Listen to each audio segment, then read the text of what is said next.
Well, worrying is a way of life for many of us. We stress about our jobs, our families, our finances. So not only does all this anxiety take a toll on our health, but a recent study found that it also makes us less attractive to the opposite sex. So how do we stop all that worry? Dale Atkins and Javier Amador are both psychologists. Good morning to you both. Good morning. Dale, I'll start with you. So tell us about this study out of Finland that actually suggests, or proves, I guess, that if you worry, you're less attractive to the opposite sex. When we worry and when we're very stressed, it really shows on our face. It takes our whole body takes a very different way of moving, and people get that when they see us, and we emit this sense of really being stressed and unable to deal with things in a way that can be very calming. And people are attracted, particularly men are attracted to women, and women are attracted to men who seem a little calmer, who seem more laid back, who are not going to be the person they're going to take on all that stress with. And it's very interesting. It's not a surprise, really, but we really do now understand a little bit more about what another element of attraction. The study also found that men are less attracted to women who worry a lot.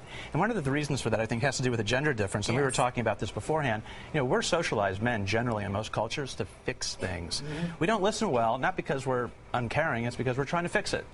And when you're listening to somebody complain about the thing that they're worried about, and if I'm listening to Natalie and she's complaining, I start to fix it. I can't fix it, and I start to feel like you're a burden. So that's another way you become unattractive to me. Well, Nothing personal.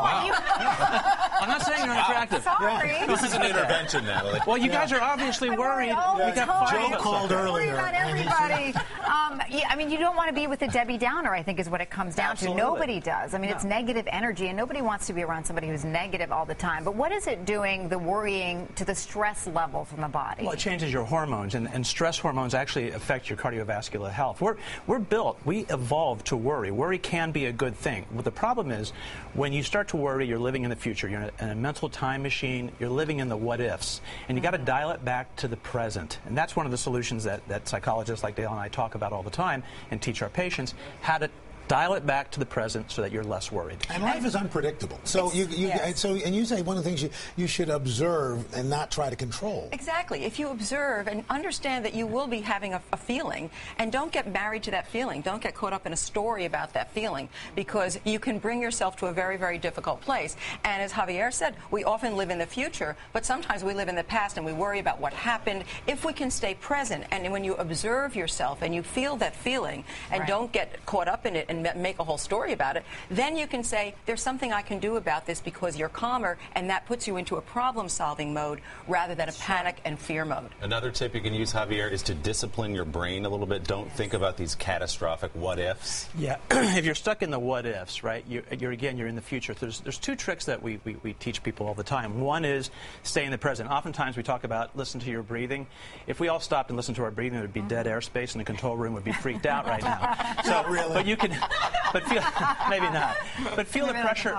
Feel the pressure under your buttocks for a minute. Just feel really? it. Are you worried? Are you worried right now? What do you mean by that? Yeah, the pressure what I'm really under talking our about buttocks? seriously. He has been nailing each of us.